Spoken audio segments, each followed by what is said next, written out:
Syekh Jangkung, Basaridin, wali Allah yang penuh karomah. Syekh Jangkung lahir sekitar tahun 1540-an Masehi. Beliau adalah putra dari Sunan Muria dan Nyai Sujinah, atau Dewi Samaran, adik dari Sunan Kudus. Beliau terlahir dengan nama Raden Syarifuddin, atau sering disebut dengan nama Saridin. Syekh Jangkung mempunyai 4 istri, yaitu pertama, Syahrini, dan dikaruniai putra Raden Bagus Momoplando.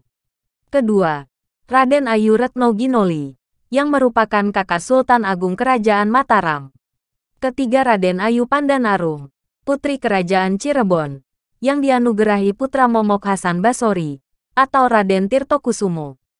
Keempat, bernama Rohayati, putri dari Patih Palembang dan dikaruniai putra Momok Hasan Aji. Syekh Jangkung dikenal sebagai wali Allah penuh karomah. Beliau mempunyai sejarah panjang dan terus menjadi buah bibir bagi masyarakat luas.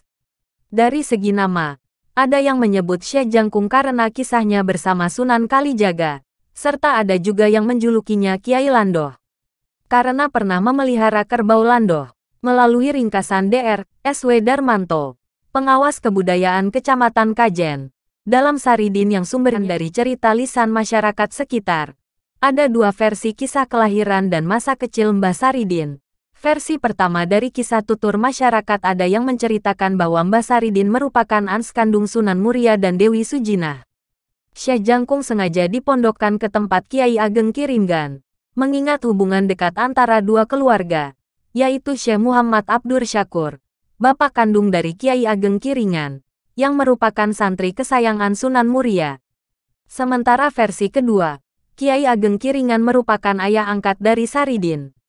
Kiai Ageng Kiringan atau Syekh Abdullah Asyik Ibnu Abdul Syakur, bersama dengan Nyai Ageng Kiringan, yang keduanya merupakan murid setia Sunan Muria. Kakek angkat Mbah Saridin adalah Nyi Branjung, anak tunggal dari Kiai Ageng Kiringan dan Dewi Limaran. Ketika masih bayi, Mbah Saridin dilarung di aliran Sungai Tayuhitna, kemudian diambil oleh Sunan Kalijaga dan diberikan kepada Kiai Ageng Kiringan yang sebelumnya telah bertirakat penuh 3 hari 3 malam di pinggiran sungai saat fajar tiba. Ibu kandung beliau sendiri merupakan Dewi Sucinah, adik dari Sunan Kudus. Sunan Muria juga berpengaruh besar terhadap jalan kewalian Mbah Saridin. Bila ditarik kesimpulan secara runtut, Mbah Saridin memiliki nasab, kemudian dari Sunan Muria, dinaikkan garis sampai pada nama Sayyidina Husein. Namun mendapat gemblengan kanuragan dari 3 tokoh besar, yakni Sunan Bonang, Sunan Kudus, serta Sunan Kalijaga. Adapun gelar Jangkung, beliau dapati dari gurunya dan juga kakeknya, yaitu Raden Sahid atau Sunan Kalijaga. Karena Saridin ini selalu dijangkung oleh gurunya, makna kata jangkung menurut bahasa Indonesia adalah dilindungi, diayomi, dipelihara, dididik dan selalu dalam naungannya. Masa kecil Syekh Jangkung bagi sebagian warga Pati, Jawa Tengah, nama Syekh Jangkung tidak bisa dilepaskan dengan cerita mengenai kesaktian Syekh Jangkung, atau juga dikenal sebagai Saridin, yang begitu melegenda. Menurut Babat Pati, Saridin adalah anak angkat Kiai Ageng Kiringan yang ditemukan di pinggir sungai. Selama ini Kiai Ageng Kiringan memang mendambakan anak lelaki, meski telah memiliki putri yang bernama Nyi Branjung. Berkat doanya yang khusyuk, pada suatu hari ditemukanlah bayi laki-laki dengan perantara gaib Sunan Kalijaga, yang mengatakan sesungguhnya bayi itu adalah putra Sunan Muria. Bayi itu berselimutkan kain kemben yang berasal dari kain penutup dada sang ibu. Asuhlah dengan bijak agar kelak menjadi anak yang berbakti kepada orang tua dan agama. Adapun kemben itu kelak akan menjadi senjata yang ampuh untuk mengatasi setiap bahaya yang mengancamnya. Kata Sunan Kalijaga seperti dimimpikan Kiai Ageng Kiringan. Tentu saja Kiai Ageng Kiringan sangat berbahagia dan berjanji akan melaksanakan amanah sebaik-baiknya.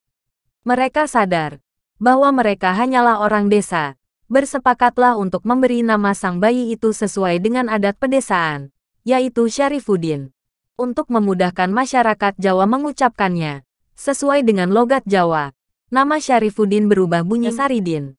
Dengan penuh kasih sayang, suami istri itu mendewasakan Nyi Branjung dan Saridin sebagai kakak beradik, hingga keduanya berumah tangga. Setelah beranjak remaja, Kiai Ageng Kiringan mengirimnya untuk berguru kepada Sunan Kalijaga dan Sunan Bonang. Wajar saja kalau Saridin memiliki pengetahuan agama yang sangat luas. Akan tetapi tidak pernah membuat beliau menjadi sombong.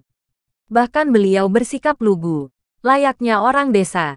Setelah beranjak dewasa, Nyai Branjung kakak Saridin dinikahkan dengan Prawiro Yudo, seorang abdi dalam Tumenggung Niti Kusumo, dari Mataram, yang menjadi buronan. Setelah Kiai Ageng Kiringan wafat, Prawiro Yudo mengajak Branjung pindah ke Miono. Setelah di Miono, Prawiro Yudo berterus terang bahwa dirinya adalah buronan Kesultanan Mataram, dan meminta agar ia kini dipanggil Ki Branjung. Ketika tinggal bersama kakaknya di Miono inilah, Saridin bertemu dan menikah dengan Syahrini, putri tunggal Kiai Truno Yupet. Dari pernikahan ini, Saridin dikaruniai seorang anak laki-laki yang diberi nama Momok. Nyai Branjung dan Saridin oleh orang tuanya mendapat peninggalan warisan berupa kebun pohon durian, dan keduanya telah setuju untuk membagi uang hasil penjualan panenan buah durian tersebut. Ki Branjung atau yang merupakan suami Nyai Branjung, atau yang merupakan suami Nyai Branjung, yang telah menyamarkan namanya dengan nama istrinya tersebut, menjadi Branjung. Menawarkan kepada Saridin, ada buah durian yang jatuh di malam hari, maka yang memilikinya adalah Ki Branjung. Sedangkan yang jatuh di siang hari, maka yang memilikinya adalah Saridin. Untuk menjaga hubungan yang baik dengan saudaranya, Saridin menerima dengan senang hati tawaran Branjung tersebut. Saridin adalah seorang yang sakti. Ia kemudian bersemedi pada malam hari, memohon kepada Tuhan Yang Maha Kuasa, agar durian-durian itu tidak ada yang jatuh pada malam hari, tetapi berjatuhan pada siang hari. Dengan demikian, sesuai dengan perjanjian, maka durian-durian itu menjadi milik Saridin. Allah Subhanahu wa Ta'ala mengabulkan permohonan Saridin. Ternyata buah durian yang jatuh di siang hari lebih banyak daripada buah durian yang jatuh di malam hari, sehingga membuat Ki Branjung mengadakan tawaran lagi, yaitu Saridin mendapat buah durian yang jatuh di malam hari, dan kadang Ki Branjung mendapat bagian buah durian yang jatuh di siang hari. Harapannya ialah memperoleh banyak durian yang berjatuhan di siang hari. Allah Maha Adil. Sekali lagi Saridin memohon dan bersemedi agar durian-durian itu tidak dijatuhkan pada siang hari, tetapi pada malam hari. Permohonan Saridin terkabul. Durian-durian berjatuhan pada malam hari. Hal ini membuat Branjung kecewa dan penasaran. Karena tidak mendapatkan durian, maka mencari akal bagaimana cara untuk mendapatkan durian-durian itu. Maka muncullah niat buruk Branjung untuk mencari durian-durian yang jatuh pada malam hari. Agar niat Branjung untuk mencuri buah durian tidak diketahui oleh Saridin, ia menyamar dengan memakai pakaian dari kulit harimau. Saridin merasa keheranan, mengapa buah durian yang biasanya jatuh banyak di malam hari, tidak ada yang jatuh. Setelah diteliti ternyata dicuri oleh harimau. Saridin kemudian membuat tombak runcing dari bambu. Pada saat harimau mencuri buah durian, Saridin menusukkan tombak bambu tersebut tepat pada tubuh harimau. Haigeva tewas. Tidak disangka ternyata yang dibunuh bukan harimau, tetapi kakak iparnya sendiri. Masyarakat desa Miono gempar. Ki Branjung salah satu warga yang cakap, terpandang, karena kekayaannya, ditemukan tewas di kebun belakang rumahnya. Segera petugas dari desa mengusut ke tempat kejadian perkara, menyelidiki sebab kematian Branjung dan siapa pembunuhnya. Karena merasa dipermainkan Saridin, kemudian Saridin dibawa ke tiang gantungan di alun-alun Kadipaten. Saridin lolos dari tiang gantungan dan dikejar-kejar prajurit sampai keluar wilayah Kadipaten Pati. Setelah itu menjadi buruan Kadipaten. Kemudian Saridin berguru kepada Sunan Kudus. Atas mimpi yang didapatkan bertemu dengan ibunya, agar berguru pada Sunan Kudus. Ketika Saridin diuji kemampuan membaca syahadat, Saridin malah memanjat pohon kelapa. Saridin naik menginjak daun kelapa tanpa terjatuh. Setelah itu Saridin terjun melompat ke tanah. Akan tetapi Saridin tidak mati. Kemudian Sunan Kudus bertanya. Ditanya syahadat mengapa Saridin malah memanjat pohon kelapa dan terjun ke tanah. Maka jawab Saridin, jika hanya mengucapkan syahadat tanpa bukti, itu dianggap Saridin seperti anak kecil.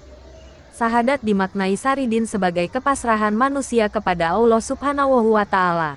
Jika Saridin melompat dari pohon kelapa ke tanah dan tidak mati, maka ia merasa belum saatnya ia mati. Jika Saridin mati, maka takdir Allah telah mematikan Saridin. Syekh Jangkung mendapatkan hadiah Retno Jinoli dari Sultan Agung untuk mempersunting kakaknya perempuan. Atas jasanya mengusir Ki Jati yang menyamar sebagai siluman ular yang menculik gadis-gadis desa, sebagai korban kesaktian ilmu Ki Jati. Ki Jati merasa dendam dan masuk ke dalam raga Retno Jinoli. Syekh Jangkung dapat menyembuhkan calon istrinya dan berhasil mengusir siluman ular itu dari dalam tubuh Retno Jinoli. Lalu Putri Mataram itu menjadi istri Syekh Jangkung. Di masa tuanya, Syekh Jangkung ingin hidup bertani di desa. Ia ingin membeli 2 ekor kerbau. Tapi oleh 7 orang penduduk desa itu menjual kerbau yang sakit kepada Syekh Jangkung. Kemudian Syekh Jangkung berhasil menyembuhkan kerbau yang sakit itu dan menamakan kerbau itu dengan nama Kerbau Lando. Sebelum meninggal, Syekh Jangkung berpesan agar setelah ia meninggal, agar kerbau Lando itu disembelih dan dibagikan ke warga. Dan tulangnya dapat dijadikan sebagai jimat untuk menyembuhkan sapi yang kesurupan. Assalamualaikum warahmatullahi wabarakatuh. Waalaikumsalam warahmatullahi wabarakatuh. Alhamdulillah. Alhamdulillahilladzi hadana li hada wa ma kunna linahtadiya laula an hadana. Wassalatu wassalamu ala Rasulillah wa alihi wasallam. Wala haula wala quwwata illa billah. Allahu Hadratan para alim, sepuh-sepuh. Itu yang kamu hormati. Saya telepon sepidah kasih bersyukur kepada Allah Subhanahu wa taala. Ingkang sampun mari diberikan kenikmatan kami serta pun ingkang sampun dipun paringi dumateng kula ingkang sedaya. Muga sehat kalafiat singgo sedaya menika saged tahu menika wonten ing majelis menika wonten kontraten semua. Kanthi keadaan sehat wilujeng wonten alam istiwa kula amin. Sallallahu salam kita kemudian Muhammad Rasulullah sallallahu ingkang kita tengah sabar menjadi kiamat. Mugi kita sedaya menjadi sepikato syawal sebelah kita bersyukur kepada Allahumma amin. Matur nuwun Bapak sedaya hormati. Oleh Sultan menika alhamdulillah wa syukurillah dalam penanganan menika Bapak Raden Temenggung Pokok Dipuro. Temenggung Pokok Dipuro. Pokok Dipuro. Pak Didi Seminar. Pak Didi Seminar. Mugi-mugi kanthi menika anggenipun suwan wonten ing kampus menika penanggihan dalem menika dalem minangkanipun menika sesepuh wonten ing makam Raden Kusuma menika dipun percayai menika dusun Landoh menika minangkani menika sesepuh wonten ing makam Raden Kusuma. Mugi-mugi kanthi menika berkah manfaat wonten menika sedaya warga utawi sedaya masyarakat wonten ing menika dusun Landoh mugi sekitaripun menika Raden Kusuma dalam menika Allah bahasa Syekh Jangkung mugi dipun paringono selamat lujeng wonten alam istiwa kula punapa amin Allahumma amin. Lumabar dumateng sedaya pengunjung jairin jairo saking pundi kemawon mugi-mugi anggenipun menika sowan wonten makamipun wonten bahasa Syekh Jangkung kusipun wonten ing makam Raden Kusuma. Mugi-mugi pikantuk barokahipun karmanipun Raden Kusuma. Mugi-mugi kanthi betul berkah manfaat wonten menika sedaya para jairin jairot dipun paringono wilujeng sehat lahir sabanjuripun anugi dipun paringono menika gambel usahipun dadosaken rejeki ingkang berkah manfaati dumateng sedaya menika jairin jairot ingkang sami menika rawuh wonten makamipun Raden Kusuma khususipun mugi-mugi pikantuk barokahipun karomipun amin Allahumma amin. Lan boten kathah Allah aturaken dalem minangkanipun menika sesepuh wonten ing makam Raden Kusuma. Mugi-mugi anggenipun menika nampi pakurmatan dumateng menika sedaya muncul jeri-jeri wonten makam Raden Kusuma. Inten saha dalu mugi-mugi kanthi pikantuk barokahipun karomipun Raden Kusuma. Mugi dipun paringono menika gambel sedayanipun urusan donya. Mugi dipun paringono menika gambel urusan akhirat ing Allahumma amin. Mugi sedaya para pengunjung usipun saking pundi kemawon wonten ing makam Raden Kusuma usipun ugi lumber wonten ing makam wonten bahasa Syekh Jangkung bapanipun Raden Kusuma.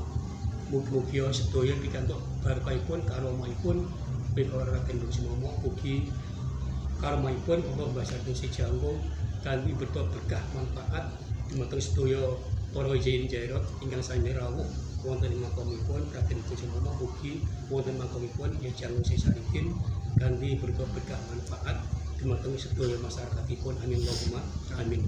Boten kathah kawontenaken saking kula apabila wonten kekiranganipun menika menit dalem matur wonten ing kala dengan sampun menika dalam pribadi nyuwun pangapunten sakatahipun. Wassalamualaikum warahmatullahi wabarakatuh.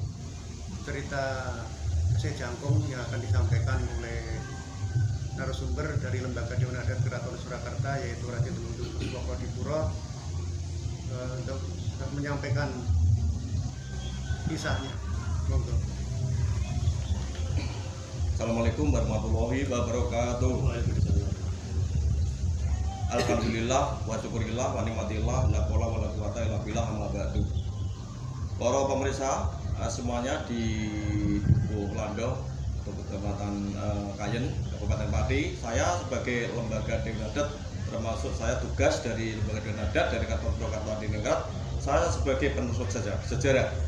Yang saya impun dari di sini, saya di tempatnya makam Bagus Momo, putrane Mbah Saridin atau Sejangkung, Ibu Sarini, yaitu yang Ibu Sarini tidak salah di sana di Blok, di tempatnya Darmoyono sana, ikut Darmoyono atau di sana.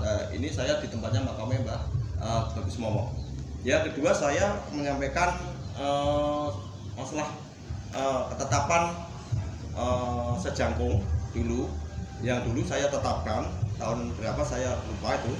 Ya saya ajukan dulu, saya ajukan tuh pertama almarhum Pak Haji Sudarman SAG MM itu ketua makam Mbah Sejangkung itu. Ya diangkat semua itu, ada Musiono SPDI, ada Samaun, ada Rokani, ada Kartono, ada Jianto, ada Sugiarto dan sebagainya. Seterusnya saya sudah sabukukan dari keraton yang dilantik di Kabupaten Pati, di Pendopo Kabupaten Pati, saya tetapkan, yaitu semuanya itu saya sudah ketetapan dari Keraton Surakarta Adiningrat itu. Nah yang ini saya baru masuk sejarah. Mbak Momo itu putrane Mbah Sejangkung. Sejangkung putrane Sunan Muria putrane Sunan Kalijogo. Nah Sunan Kalijogo itu putrane Temenggung di Tuban, Temenggung Teto siapa itu saya lupa. Itu Raden Saur itu Temenggung dari di Tuban itu putrane Raden Aryo Lejo itu. Nah dari Kalijogo itu salah itu punya putra 3, Sunan Mulyo, putih-putih itu 2, yang Sunan Kalijogo yang putih itu diambil garwo dengan Sultan Trenggono, menurunkan Sultan Prawoto, Sultan Bupati Madiun itu, dan seterusnya. Terus kalau dinaikkan lagi itu sampai Brawijaya 4 tidak salah itu. Dan saya menempatkan ini Kadipaten Pati itu ada bupati-bupati sampai itu. Nah, Mbah Sejangkung itu termasuk penasihat keraton Mataram itu dulunya. Nah, terus mengangkat bupati-bupati Pati itu saya sebutkan di sini. Saya sudah sampaikan. Pertama yang diajukan itu zaman Mataram, Ki Ageng Penjawi tahun 1568 sampai 1576 yang dilantik pada masa Pajang. Rajanya bernama Joko Tingkir atau Sultan Hadiwijoyo. Yang kedua, Raden Sidik bergelar Joyo Kusumo I tahun 1577 dan sampai 1601 dilantik rajanya bernama Penempat Senopati atau Danang Tawijoyo itu. Yang ketiga, Joyo Kusumo II Ki Aryo Pagedungan 1601 sampai 1628 dilantik kerajaannya Mataram, ya rajanya bernama Prabu Hadi Hanyokrawati itu. Yang keempat Raden Temenggung Jayakusuma III 1628 sampai 1640 dilantik pada masa kerajaan Mataram. Rajanya bernama Sultan Agung Ganyokusumo. Yang kelima, Temenggung Jayakusuma IV 1640 sampai 1650 dilantik pada rajanya Mataram bernama Sultan Agung Ganyokusumo.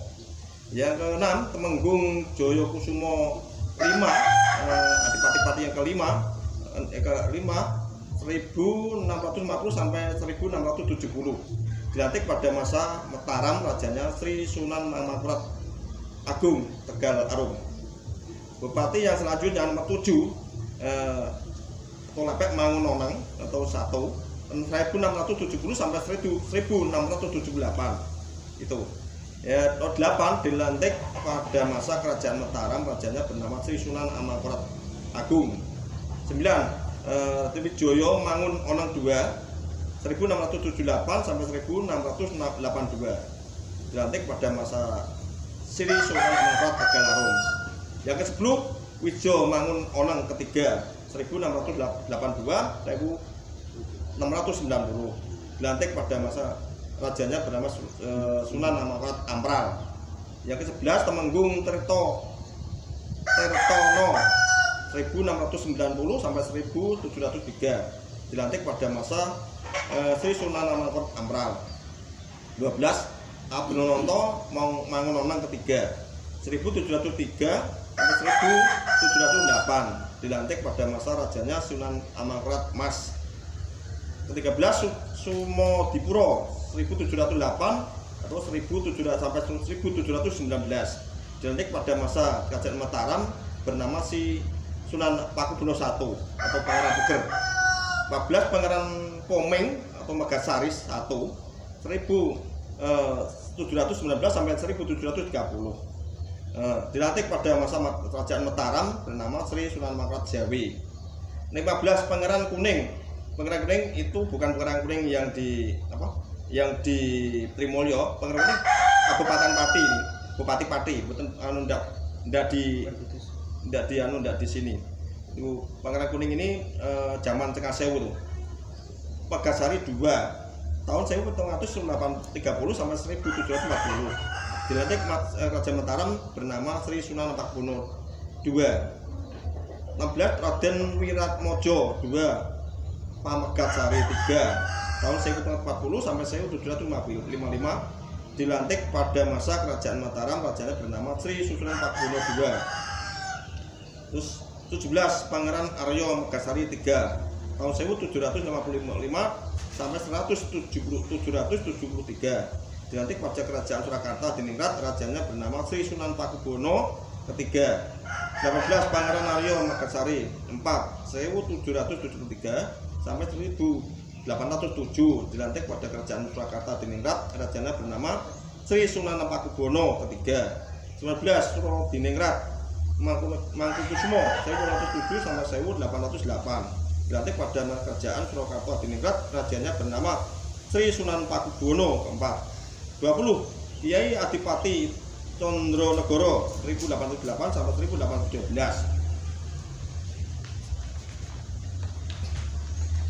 yang dilantik Kerajanya Surakarta. Rajanya bernama Sri Sunan Pakubuwono IV. 21 Kanjeng Pangeran Aryo T. Condro Adinegoro 1812 sampai 1820 dilantik pada Kerajaan Surakarta Diningrat. Rajanya bernama Sunan Pakubuwono keempat. Yang kedua Kanjeng Pangeran Aryo Condro Adinegoro II 1820 sampai 1825 dilantik pada Kerajaan Surakarta Diningrat. Rajanya bernama Sri Sunan Pakubuwono V. 23 Kanjeng Pangeran Aryo Condro Adinegoro III tahun 1825 sampai 1834 dilantik pada masa Kerajaan Surakarta. Rajanya bernama Sri Sunan Pakubuwono ke-6. Kanjeng Pangeran Aryo Condro Adinegoro ke-4 1834 sampai 1850 yang dilantik Kerajaan Surakarta Diningrat. Rajanya bernama Sri Sunan Pakubuwono ke-7. 25 Kanjeng Pangeran Aryo Condro Adinegoro 5 1850 sampai 1864 dilantik pada Kerajaan Surakarta Diningrat. Rajanya bernama Sri Sunan Pakubuwono ke-9. 26 Kanjeng Pangeran Aryo Condro Adinegoro 6.864 sampai 1896. Dilantik rajanya Surakarta Hadiningrat, rajanya bernama Sri Susunan Pakubono ke-9. 27 Raden Adipati Aryo Condro Hadinegoro ke-7 tahun 1896 sampai 1904. Dilantik pada masa kerajaan Surakarta Hadiningrat, rajanya bernama Sri Sunan Pakubono ke-10. Raden Temenggung Prawiro Werjo 1904 sampai 1934. Dilantik kerajaan Surakarta Hadiningrat, rajanya bernama Sri Sunan Pakubono ke-10. Raden Adipati Aryo Suwondo 1907 sampai 1934. Dilantik pada masa kerajaan Surakarta Hadiningrat, rajanya bernama Sri Sunan Pakubono ke-10. Kanjeng Gusti Pangeran Dipo Kusumo 1934 sampai 1935. Dilantik pada kerajaan Surakarta Hadiningrat, rajanya bernama Sri Sunan Pakubono ke-10. Raden Temenggung Aryo Milono 1935 sampai 1945. Dilantik pada masa kerajaan Surakarta Hadiningrat, rajanya bernama Sri Sunan Pakubono ke-10. Mas Matmur Jono Joyo Digdo 1945 sampai 1948. Dilantik pada masa pemerintahan Presiden Soekarno. 33 Raden Subianto 1950 sampai 1952. Dilantik pada masa kerajaan Presiden Soekarno. 34 Soekarji Mangunkusumo 1953 sampai 1954. Dilantik pada masa pemerintahan Presiden Soekarno. 35 Al-Pramuto 1954 sampai 1957. Dilantik pada masa pemerintahan Presiden Soekarno. Mas Sumardi Suro Prawiro 1957 sampai 1959. Dilantik pada pemerintahan Presiden Soekarno. Mas Sucipto 1959 sampai 1957. Dilantik pada masa pemerintahan Presiden Soekarno. AKBP Raden Suhargo 1967 sampai 1971. Dilantik pada masa pemerintahan Presiden Soeharto. Kolonel Infanteri Manuju Wijayat 1971 sampai 1973. Dilantik pada pemerintahan Presiden Soeharto. Kolonel Polisi Dr. Andes Edi Rustam Santiko 1973 sampai 1979. Dilantik pada masa pemerintahan Presiden Soeharto. Dr. Andes Suparto Suwondo 1979 sampai 1981. Dilantik pada pemerintahan Presiden Soeharto. Kolonel Infanteri Suji 1981 sampai 1991. Dilantik pada pemerintahan Presiden Soeharto. Kolonel Infanteri Sunarji 1991 sampai 1996. Dilantik pada masa pemerintahan Soeharto. Kolonel Infanteri Haji Yusuf Muhammad 1996 sampai 2001. Dilantik pada masa Presiden Soeharto. Haji Tasiman Haji SH Wakil Dr. Skotot Kusumanto 2001 sampai 2006. Dilantik pada Presiden Megawati. 46 Haji Tasiman SH Wakil Kartika Sukawati SE MM 2006 sampai 2010. Dilantik pada pemerintahan Presiden Susilo Bambang Yudhoyono. Haji Haryanto SH MM MSI Wakil Budiono tahun 2012 sampai 2017. Dilantik pada masa Presiden Susilo Bambang Yudhoyono. 48 Haji Haryanto SH MM MSI Wakil Haji Saipul Arifin 2017 sampai seterusnya. Tanpa 9 dilantik pada masa pemerintahan Presiden Joko Widodo. Yaitu yang saya sampaikan pada Kabupaten Pati, yang saya jelaskan Kabupaten Bupati ini. Seterusnya itu saya sudah sampaikan. Mudah-mudahan berkah dari makam Bagus Momok ini. Semoga nanti bisa berkembang ramai untuk jagat budaya sini semakin maju semuanya. Mugi saya kesini bermanfaat semuanya. Saya di sini ketemu dengan Pak Juru Kunci Pak Karyono, itu yang pertama ini. Alhamdulillah bisa ketemu, bisa saya memasukkan data-data sejarah sini ke Kabupaten Pati. Tapi dulunya sini bukan dari bukan ikut Pati, ya ini dari ikut Mataram dulunya. Masa itulah sudah Kabupaten ikut Pati, saya sebutkan Kabupaten Pati, gitu yang saya sampaikan. semoga nanti bisa berkembang yang akan datang. Semoga makam Gus Momo dan Mbah Syekh Jangkung maka sudah satu yayasan, semoga nanti bisa maju, bisa rame untuk ke depan. Ini saya mengikuti cagar budaya nasional Indonesia Nusantara, semoga supaya tidak intinya itu dikuasai asing lah. Ini untuk menguri-nguri budaya musim makam Mbah Momo ini. Moga-moga nanti bisa berkah itu. Ya, saya ada kegelapan, kesalahan, saya minta maaf sebesar-besarnya. Saya tutup. Assalamualaikum warahmatullahi wabarakatuh.